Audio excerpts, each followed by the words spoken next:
마태복음 26장 36절에서 46절 말씀, 제목은 겟세마네에서 기도하시는 예수님의 말씀을 한 것입니다. 여러분, 예수님께서는 수시로 기도하셨습니다. 그럼 예수님께서 수시로 하셨다면 우리는 어떻게 해야 될까요? 예수님이 하셨으니 우리도 수시로 해야 될 것입니다. 수시로 기도합시다. 수시로 하나님을 찾으시다. 하나님께 나가는 자는 그에게 큰 은혜가 있을 것입니다. 36절에 보니까 예수께서 제자들과 함께 겟세마네라는 곳으로 이르러 제자들이 그곳에 예수와 함께 동행했습니다. 그런데 거기 가서 보니까 기도할 동안에 너는 여기서 앉아있으라, 내가 기도 올게, 예수님께서 말씀하시는 것입니다. 저도 제가 저하고 같은 동기들하고 기도하러 산에 갔을 때 보니까 기도를 연속한 자는 산에서 절대 안 졸아요. 산에서 졸으면 큰일 납니다. 사탄이 옵니다. 그런데 그는 처음에 왔기 때문에 막 졸으면요 옆에 하는 사람까지 졸립니다. 그런데 보니까 어느 날은 그가 산기도 처음 왔어요. 제가 산기도 온다 이렇게 따라왔어. 그런데 제가 약속을 정했어요. 12시에서 1시, 2시, 3시는 귀신이 엄청 등하다. 엄청 귀신이 왔다 갔다 한다. 정신 차려야지. 그렇지 않으면 귀신의 밥이 된다. 귀신이 두른다 이 소리예요. 귀신들은 정신이 없다는 것입니다. 미친 귀신이 들어오면 그가 미쳐버려요. 그래서 산기도 잘못하면 미친다고 그래. 아무나 가지마, 아무나 가지마, 그 얘기하는 것을 가르쳐줘야 돼. 제가 산기도 가니까 뭐라 그러냐면 옛날에요, 산기도 가면 큰일 나, 아무나 가면 안 돼, 아무나 앉아 기도하면 안 돼. 그리고 근데요, 성령 충만을 받으면은 내가 막 오고 싶은 거야. 아픈 사람은 안 쏘고 싶은 거야. 그러니까 내가 참, 왜 저러지, 왜 저래. 근데 제가 능력 권능을 받고 나니까 귀신들이 있잖아. 귀신을 못 쫓이고 그 귀신이 장난치면 내게 들어오면 내가 미쳐버리는 거야. 그래서 그렇다고 말을 해줘야 돼. 누가 저한테 영적으로 말해준 사람이 아무도 없어요. 천사가 있습니다. 이 옷에 달나라를 왔다 갔다 하는데 무슨 천사가 나타나? 쟤 지금 미쳤어. 쟤네 줄이 아주 주지스님 손녀딸이다. 당구복 무당이니까 쟤는 양심 역사하는 거야. 예수 이름으로 올라가라고요. 하나님이 함께하는데 무슨 양심 역사야. 지네들이 하나님을 못 만나보고 천사를 못 만나봤으니까 양심 역사라고 하는 거지. 그래서 제가 하겠습니다. 저는 우리 성도님들한테 은혜를 받으면은 기도하라. 기도할 때 성령이 함께한다. 기도라고는 말씀을 보고 싶어. 궁금해서 예수님이 어떻게 했지?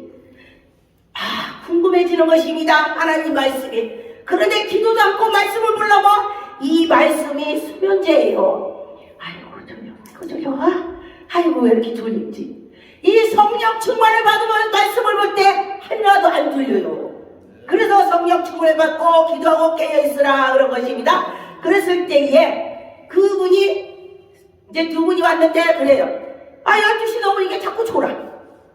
근데 놀라운 제가 체험을 했습니다. 저 산꼭대기에서 한복 하얀 거 입고 이 쟁반에다 우리 3명이 앉았는데 냉면 그릇에다가니 떡국 그 만두 넣어갖고 쟁반에다 샥 귀신이 날라와. 귀신이 앞으로 날라왔다가 몇시로 왔다가 나가면 뒤로 떠나. 귀신이 뒤돌아서 안 갑니다. 귀신은 팍! 그러면 샥 날아가 버려.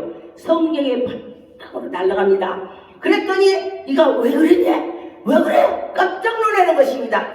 지금 귀신이 왔어. 그걸 먹으면은 미칠 수도 있어. 마귀가 들어온다고. 그랬더니 그들은 산기도 안 오는데 무섭다고. 그랬습니다. 그래서 그런 영적을 가르쳐줘야 되는 것입니다. 무조건 산에 가면은 미친다 보니까 무조건 미치는 것이 아니오. 같이 기도하는 사람이 있으면은 그랑 같이 갔을 때에 그를 통해서 하나님께서 그들을 붙잡아주고 인도해 주시는 것입니다. 그래서 선생님이 있어야 돼. 선생님이. 내 옆에 어떤 선생님이 계신가 따라서 내가 쓰는 거요. 할렐루야. 근데 성령님께서 나를 가르쳐준 게 내가 알아야지. 선생님이 계셨으면 빨리빨리 캐치를 했을 거 아니에요. 그래서 여러분들 그 옆에 영적 선생님이 계시거나 바짝 붙어서 예수님 어때? 예수님이 어떻게야? 물어보세요. 그럴 때 하나님께서 그를 통해서 말씀을 하실 것입니다. 그래서 보니까 37절에 베드로와 세베대의 두 아들이 데리고 가서 가실세 고민하고 슬퍼서 그리고 이에 말씀하시니 내 마음이 고민되어 죽게 되었다. 제자들한테 예수님께 말하는 것입니다. 예수님께서. 그런데 보니까 그래도 베드로랑은 이게 무슨 말인지, 아니 예수님이 그냥 막 능력 권능을 행하고 죽은 나사도 일어나게 하고 막 안진뱅이 일어나고 눈먼자 눈을 뜨는데, 야 예수님이 오늘 왜 이렇게 마음 약한 소리 할까? 여기 성경에 안 있지만은 심히 고민을 하고 죽게 됐다는 것은 고민을 많이 했을 것입니다. 그러니까 제자들이 그렇게 여기 표현은 없지만은 이 소리가 그 소리가 있었을 것입니다. 제자들끼리 보니까, 그래서 보니까 조곤조마지 가서 얼굴을 또 땅에 묻고 예수님께서 엎드려서 내 아버지여 많이 하나님 아버지 이 잔을 내게서 비켜가게 하시고 하나님 아버지 내 원대로 하시고 아버지 원대로 없어서. 할렐루야. 우리는 특히 주의 종님도 권사님들도 하나님의 그 이루는 자기 때문에 집사도 마찬가지예요. 목사만 그런 것이 아니라 하나님의 백성들은 내 원대로 내 멋대로가 아니고 아버지의 원대로 하옵소서.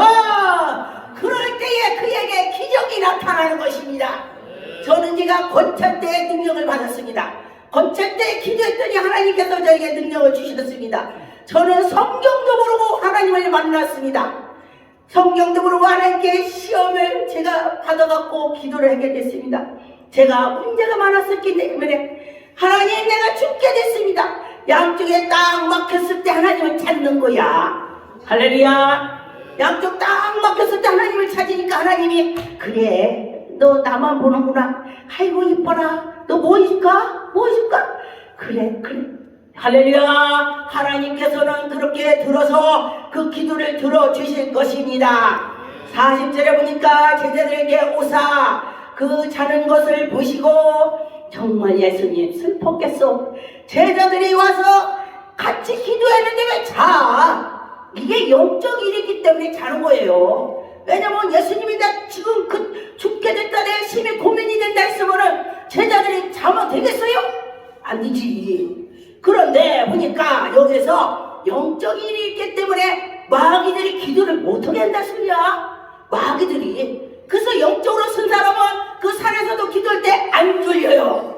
그런데 영적으로 쓰지 않으면 마귀들 와서 잠을 재웁니다. 그래서 지금 제자들이 아주 잠을 자오는 것입니다. 그래서 예수님이 얼마나 마음이 아팠겠습니까? 41절아 시험에 들지 않게 깨어있어 기도하라. 너희들 시험에 들지 않게 기도해. 기도하면 시험에 안 들어. 시험에 안 드는 자는 누가 무슨 말해도 제가 요번에 또 체험을 했습니다. 이제 어떤 두 사람이 있는데 어떤 사람은 제가 말을 하니까 이러고 저러고 그러는데 어떤 사람은 막 웃어요. 화를 내지 않고 웃더라고요. 그래서 그렇구나. 나도 무슨 일 있으면은 화를 내지 말고 웃어야 되겠다. 제가 그랬습니다.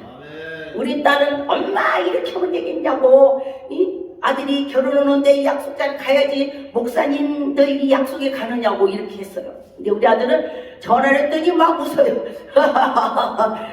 그때 웃어. 그래서 내가 이거 어찌 속으로는 그랬네. 그랬더니 엄마는 목사님이기 때문에 엄마는 그 일을 하세요. 엄마는 나의 결혼은 관심은 없지요. 그래가지고 그 말이 꽉 찔리게 또 웃었는데 그 얘기를 해갖고 그래서 제가 또 기도를 하면서 2차 전차에서 또 그거를 해결했습니다. 아들, 내가 그분들 전철 타러 가라고 하고 내가 이렇게 해서 거기 참석할 거야. 근데 아니 엄마는 거기 갔다 오세요. 그리고 진심으로 하더라고. 그래서 내가 니놈이 목사 되겠구나. 제가 걔를 아기를 못 낳아서 3년만 기도해갖고 바친 아들이에요. 아들을 안 낳는데 내가 선물했겠어. 하나님 나에게 여호수아 같은 아들 준 줄 믿습니다. 주지도 않는데 병원에서 내게 못 낳는다는데 내가 막 저 성의를 tis어. 그러면서 다윗같이 용맹한 아들 주세요, 솔로몬 같은 지혜를 아들 주세요, 막 그런 성의를 tis네. 그때 누가 뭐라는지 알아요? 아이 목사님, 아니요 그때 목사가 아닌데, 아유 저기 원사님 그거 좀 이상하다. 그래 좀 이상하네. 목사 되기 전이니까. 그래서 제가 그랬습니다. 뭘 이상해? 내 믿음대로야. 내 믿음대로. 네 믿음대로 될지야. 그러면은 내가 없는데 내가 성의를 띠니 하나님 얼마나 안타깝겠어. 야 저놈 봐라. 아기를 못 낳는다고 병원 세 군데 갔다 왔는데도 어떻게 저거를 띠냐. 야 내가 쟤 줘야 되겠다. 할렐루야. 하나님이 그러시는 하나님이야. 그래서 그 아들을 줬습니다. 그런데 그 아들이 정말로 마음이 바다같이 넓어. 와 정말 신기하네. 그 아들 가져가고 애들이 못 낳는데 맨날 10달 동안 피아노만 쳤네. 피아노를 막 쳤더니 그 아들은 그렇게 피아노 안 다녀도 피아노 치고 드럼 치고 다 하는 거야. 여러분 임신 온 사람은요 성경을 많이 보고 잠언을 많이 보고 시편 보고 피아노 치고 막 전도하고 그려. 그러면 그 아이가 영적으로 돼. 영적.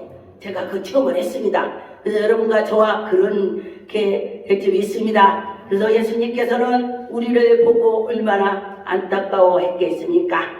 그래서 보니까 내 아버지여 만일 내가 마시지 않고 이 잔이 내게서 지나갈 수 없거든 아버지 원대로 되기를 원합니다. 할렐루야. 여러분과 저와 하나님의 원대로 되기를 원한다고 기도를 해야 되는 것입니다. 그럴 때에 아버지 원대로면 기도가 빨리 이루어지더라고요. 근데 내 원대로 온다면 절대 안 이루어져. 예, 아버지 원대로 해야 된다는 것입니다. 그래서 여러분과 저와 그렇게 될 줄 믿습니다. 하나님이 하신다면 할 수 있다. 그렇게 되는 것입니다. 마태복음 20장 22절 예수께서 대답하여 가라사대 너는 구하는 것을 너희가 알지 못하더라. 나의 마시려는 잔을 너희가 마실 수 있겠느냐? 우리가 예수님 그 잔을 마시는 걸 우리가 마실 수 있겠습니까? 절대 못 먹습니다. 우리는 할 수가 없어요. 누가 나를 여기 칼로 쭉 찔렀어. 가서 2번 찔릴걸. 아마 2번 찔릴걸. 그래, 너는 안 찔리냐? 나도 2번 찔리니까 많은 거요. 방송 보고서 아이고 찔리는 않나? 나도 해. 그러니까 우리 이 말씀을 듣고 하지 말자. 네, 그렇게 고치자. 이런 마음으로 제가 하는 것입니다. 마가복음 14장 32절 저희가 겟세마네 하는 곳에 이르렀음에 예수께서 제자들에게 이르시되 나의 기도할 동안에 너희는 여기서 앉아있으라 하시고. 예수님 참 마음 좋아. 나 같으면은 야 지금 내가 죽게 생겼으니까 너희들 내 제자리 피땀 흘리게 기도해. 난 그럴 것 같아요. 그런데 여기서 니네들 앉아서 쉬어라. 정말 예수님 대단하셔. 그런데 그 예수님을 팔으려고 하는데 그 가룟 유다도 같이 내 손으로 이렇게 들어가는 떡으로 들어가는 그 잔으로 들어간 그가 나를 팔 거다. 가룟 유다가 들어갔네. 그래도 그를 너 지금 나 팔 거니? 내가 너 그럴 줄 알았어. 예수님은 먼저부터 알고 계셔요. 그런데도 가만히 계시고 그래 그까지 인도해 주시는 걸 봤습니다. 네가 태어나지 않았으면 좋았을 거. 약하게 했습니다. 나 같으면 너 안 태어난 게 좋을 것 같아. 너 마귀지다. 이랬을 거야 나는. 그랬는데 예수님께서는 조용히 하셨습니다. 그래서 여러분과 저와 하나님 말씀을 보면 정말로 우리가 마음을 다져야 된다는 마음을 많이 들어요. 그렇습니다. 여기 보니까 나의 기도할 동안에 너희는 여기서 앉아있으라. 정말 여러분 그런다면 어떻게 하겠습니까? 아마 그때 저도 그때 그 당시 제자라면은 그래 예수님 기도 잘하니까 하시라 그래. 나 여기 있지 뭐 쉬지 뭐 시원하다 하고 부채질할 거야. 그런데 참 놀랍습니다. 33절에 베드로와 야곱이 요한이 데리고 가실 새에 심히 놀라며 슬퍼하사 말씀하시기 내 마음이 심히 고민하여 죽게 됐으니, 야, 죽게 됐대. 예수님이 죽게 됐다고 그래. 여러분과 저와 이 말씀을 보고 어떻게 생각했습니까? 죽게 됐다고 했지만은 제자들은 그게 뭔지 막무가내 했습니다. 여러분, 그렇죠? 저도 역시 그럴 것 같아요. 그 당시에 있었다면은. 그래서 여러분과 저와 정말 믿음으로 나갔으면 좋겠습니다. 요한복음 12장 23절에 보니 예수께서 대답하여 가라사대 인자의 영광을 얻을 때가 왔도다. 하나님이 예수 그리스도를 보내신 것이 하나님의 영광이네. 인자가 하나님께 영광 돌리는 거래요. 그래서 여러분과 저와 예수 그리스도 위해서 죽으면은 하나님의 영광이야. 근데 제가 선교를 가보면은 어떤 사람은 정말 죽기까지 하려고, 어떤 사람은 나 피곤해서 쉬어야 돼 하고 나무 밑에 가서 쉬는 사람이 있습니다. 근데 설교 갈 때에 비싼 배기를 타고 가면은 그들을 조금이라도 도와줘야 했는데, 우리가 제일 싼 배기를 타고 가서 조금이라도 더 도와주자. 처음에는 제가 잘 몰랐어요. 몇 번 가다 보니까 그래, 이것이 바로 선교야. 내 살을 꺾으면서, 내 살을 깎으면서 그들에게 주는 거야. 예수님께서 십자가 못 박히면서 피 흘리면서 우리에게 주셨잖아요. 그거를 주는 거야. 우리는 다 못 줘. 저는 가끔 어려울 때 제 손을 제가 팍 때려봐요. 여기다 손을 놓고 내 손으로도 빡 때려봐. 망치라면 망치 한번 때려봐. 집에 가서 살짝에 그래가지고 또 뼈 부러졌다고 하지 말고, 이렇게 살짝 하니까 나도 모르게 세게 한다는데 아이고 자기는 세게 못 때리더라고요. 근데도 세기 때문에 엄청 아파요. 그래서 제가 또 깨달았습니다. 예수님, 우리는 이렇게 망치로 조금만 해도 아픈데 이렇게 막 옆구리 못을 박혔는데 얼마나 힘이 들었을까요? 사람을 구원하고자 얼마나 힘이 들었습니까? 여러분, 예수님에게 그 힘든 거 우리는 요만큼만 한다고도 예수님은 더 잘한다 할 것이요. 그렇게 될 것입니다. 그래서 여러분과 저와 그렇게 될 줄 믿습니다. 하나님께 나가는 자는 큰 복을 받을 것입니다. 하나님 우리를 사랑해 주시는 걸 분명히 보았습니다. 하나님 우리에게 무엇을 주시는 것이에요? 새 생명을 주는 것입니다. 우리가 구원을 받아야 되는 것입니다. 요한복음 16장 28절 내가 아버지께로 나와서 세상에 왔고 다시 세상에 떠나 아버지께로 가노라. 여러분도 다 아버지께로 가는 줄 믿습니다. 기도하겠습니다. 전능한 하나님,